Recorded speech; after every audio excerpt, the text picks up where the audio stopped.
Hello మిత్రులారా, మరో వీడియోకి స్వాగతం. మిత్రులారా, సండే ఈరోజు ఎందుకో తెలీదు, పొద్దున్న లేచినప్పటి నుంచి బాగా లో అనిపిస్తుంది. మైండ్, ఆ మనసు అంటారు కదా, ఇక్కడ ఎక్కడో ఉంటుంది, అన్ని లోగానే అనిపిస్తుంది. బాగా ఆలోచించాక ఓకే, ఈ లో అనేది ఎప్పుడు వస్తుందో ఎప్పుడు పోతుందో తెలియదు కాబట్టి నన్ను నేను బూస్టప్ చేసుకోవడానికి బిర్యానీ వండేద్దామని ఫిక్స్ అయ్యాను. సో నాతో పాటు మీరు చూసేయండి. ఇప్పుడు మనం బిర్యానీ వందామని ఫిక్స్ అయ్యాం కాబట్టి మీకు బిర్యానీ ఎలా వండాలని వీడియో అయితే నేను చూపించట్లేదు, ఎందుకంటే కొన్ని పనులు ముందుగానే అయిపోగొట్టేశాను, కొన్ని రికార్డ్ కాలేదు తెలుసుగా. మనం ఒకటి అనుకుంటే ఇంకోటి అవుతుంది, చాలా వరకు ఫుటేజ్ రికార్డ్ కాలేదు. సో ప్రెసెంట్ అయితే మ్యారినేట్ చేసి లోపల ఒకటి పెట్టేస్తున్నాను. సో మనం ఇప్పుడు సింపుల్ ప్రాసెసే, పెద్ద కాంప్లెక్స్ లేదు. వాటర్ బాయిల్ చేస్తున్నాము, బాస్మతి రైస్ దాంట్లో వేసేస్తాము. ఈ చికెన్ లేయర్ని అరేంజ్ చేసి దానిపైన రైస్ వేసేసి ఆల్రెడీ చేసి పెట్టుకున్న ఈ బ్రౌన్ ఆనియన్స్ పైన వేసేయడమే. నాకు ఈ క్యారమెల్ రిలీజ్ అయిన బ్రౌన్ ఆనియన్స్ చాలా బాగా నచ్చుతాయి. మరి మీలో ఎంతమందికి నచ్చుతాయి? So coming back to the point, అసలు నాకు ఎందుకు ఈరోజు లోగా ఉంది? మేబీ రేపటి నుంచి 21 days ఛాలెంజ్ తీసుకోబోతున్నానే, లేదంటే గత కొన్ని రోజులుగా నా వర్క్ పరంగా నాకున్న స్ట్రెస్ కావచ్చు, లేదంటే పర్సనల్ రీజన్స్ అయి ఉండొచ్చు. బట్ ఎనీహౌ, జరిగేదాన్ని దేన్ని మనం ఆపలేం, ఏమంటాం? సో వాటర్ అయితే బాయిల్ అయినాయి. నాకు ఎలా రికార్డ్ అవుతుందో కూడా నాకు తెలియట్లేదు, అవుతుందో లేదో కూడా నేను లాస్ట్లో చూస్తే తప్పించి ఎంత ఫుటేజ్ వెళ్ళిపోయింది ఎంత ఉందని తెలియట్లేదు. సో మనం కొంచెం సాల్ట్ వేసేద్దాం. సాల్ట్ ఎంత వేయాలి అన్నది టు బి ఫ్రాంక్ మెజర్మెంట్ లేదు. వాటర్ని టేస్ట్ చేసి మన సముద్రపు నీళ్ళు లాగుంటే ఆపేయడం. పక్కా సముద్రపు వాటరే. ఇంకా రైస్ వేసేయచ్చు. ఇప్పుడు ఆల్రెడీ వాష్ చేసి కొంచెం సేపు నానబెట్టుకున్న ఈ రైస్ వేసేద్దాం. ప్రాసెస్లో స్టెప్స్ అటు ఇటు ఉంటాయి, పట్టించుకోవద్దు మిత్రమా, ఎందుకంటే మన ప్రొఫెషనల్ చెఫ్స్ కాదు. ఎప్పుడైనా బాధ అనిపించినా, కోపం అనిపించినా, బోర్ కొట్టినా ఏదో చేసుకొని తినేద్దాం, టైం అక్కడ స్పెండ్ చేస్తాము అని చెప్పి చేసుకోవడమే అంతే. ఎందుకంటే మనకు ఒక సమస్య వచ్చినప్పుడు దాని గురించి ఎక్కువ ఆలోచించామనుకోండి, సమస్య మరో 100 సమస్యలకు కారణం అవుతుంది. నాకు అది ఇష్టం లేదు. తట్టుకోలేని ఒక బాధ కానీ, సమాధానం తెలియని సమస్య కానీ వచ్చినప్పుడు దాన్ని నేను మర్చిపోవడానికి ఇలాంటివి చేస్తూ ఉంటాను. రైస్ పాటికి రైస్ అవుతూ ఉంటుంది. మనం ఇంతలోపు ఏం చేద్దామంటే, ఒక 2-3 కామెంట్స్ వస్తున్నాయి నాకు యూట్యూబ్లో పెట్టిన ఈ రీసెంట్ వీడియోస్కి. First thing, thank you very much. కొంతమంది నాకు సపోర్ట్ చేస్తున్నారు, అంతే. కొంతమంది అంటే వాళ్ళే అనుకోండి నా ఫస్ట్ సపోర్టర్స్. మిమ్మల్ని ఎప్పటికీ నేను మర్చిపోలేను.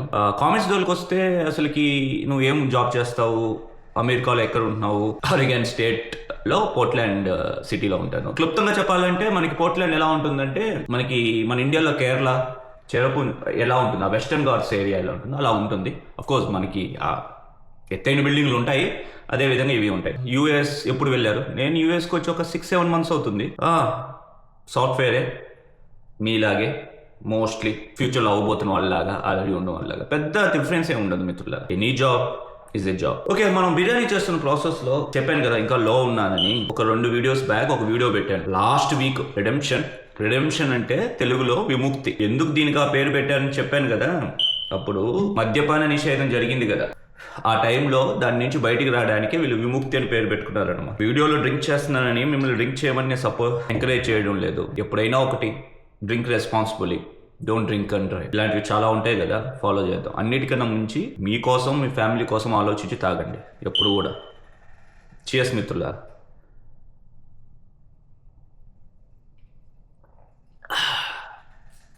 స్ట్రాంగ్గానే ఉంటుంది. పెద్ద గొప్పగా ఏం జరగట్లేదు నా జీవితంలో. ఇప్పటి వరకు గొప్పగా జరిగింది అంటే మా తల్లిదండ్రుల తర్వాత కానీ, నా లైఫ్ పార్ట్నర్ తర్వాత కానీ అతి గొప్పగా చెప్పుకునేది మీతో ఇలా మాట్లాడడం. ఇదైతే చాలా కొత్తగా, గ్రేట్గా ఉంది ఆ ఫీలింగ్, అది మాత్రం నిజం.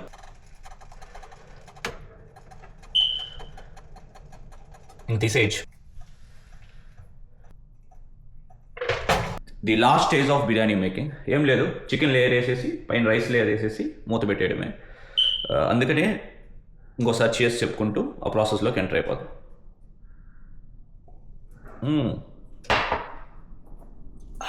బీర్ అయితే బాగుండు కదా, కానీ ఎక్కువ తాగేస్తాం మిత్రమా బీర్ అయితే. చికెన్ వేసుకోవాలి. చికెన్ లేయర్ అయితే వేసేసాం, ఇప్పుడు రైస్ లేయర్ వేసేయాలి, తర్వాత క్లోజ్ వేసేయాలి. నాకు ఈ బిర్యానీ చేసేటప్పుడు అనిపిస్తుంది మనిషి జీవితం కూడా ఈ బిర్యానీ లాంటిదేమో అని. ఎందుకంటే ఈ బిర్యానీ ప్రాసెస్లో ఎన్ని స్టెప్స్ ఉన్నాయా అన్నది ఎవరు పట్టించుకోరు. ఫైనల్గా మూత తీసినప్పుడు మాత్రం ఓకే, ఆ గొంగుమ్మలాడే బిర్యానీ మాత్రం అందరూ ఎక్స్పెక్ట్ చేస్తారు. అలాగే మన జీవితంలో మనం ఎలాంటి కష్టాలు పడ్డాం, ఎలాంటి కష్టాల్లో ఉన్నాం అన్నది ఎవ్వరికి అవసరం లేదు. అందరికీ కావాల్సింది నవ్వు ముఖమే. మనం నవ్వుతూ వాళ్ళతో మాట్లాడాలి, నవ్వుతూ వాళ్ళతో ఉండాలి. ఎలాంటి అవుతుంది. సో రైస్ లేయర్ అయితే అయిపోయింది. ఇప్పుడు ఫైనల్గా బ్యూటిషియన్ కోర్స్ చేద్దాం. ఆకుకూరలన్నీ వేసేసాం, ఇలా బ్రౌన్ ఆనియన్స్ కూడా స్ప్రెడ్. సో బిర్యానీని అలంకరించడం అయితే అయిపోయింది. ఇప్పుడు ఏం చేద్దామంటే దీనికి ఒక కప్ వేసి, సరే మిత్రమా బిర్యానీ ప్యాక్ అయితే అయిపోయింది. ఒక 20 మినిట్స్ హైలో పెట్టేద్దాం. దాని తర్వాత ఒక 10-15 మినిట్స్ లోలో పెట్టేసి ఒక 15-20 మినిట్స్ వదిలేద్దాం లాస్ట్లో ఓపెన్ చేయకుండా. తర్వాత మనకి డెస్టినీ ఏమిస్తే అదే తినాలి. బిర్యానీ అనేది ఒక సర్ప్రైజ్. భగవంతుడు మనకి జీవితాన్ని ఎలా సర్ప్రైజ్గా ఇస్తాడో అలాగే బిర్యానీ కూడా అంతే. ఒక్కసారి మూత పెట్టేసామా దాని తర్వాత ఏదొస్తే అదే తినాలి లేదా పస్తుండాలి. బిర్యానీ అయిపోయాక మాత్రం ఇంకో ఫ్రేమ్ ఇస్తాను, చూసి వీడియో నచ్చితే లైక్ చేయండి ప్లీజ్.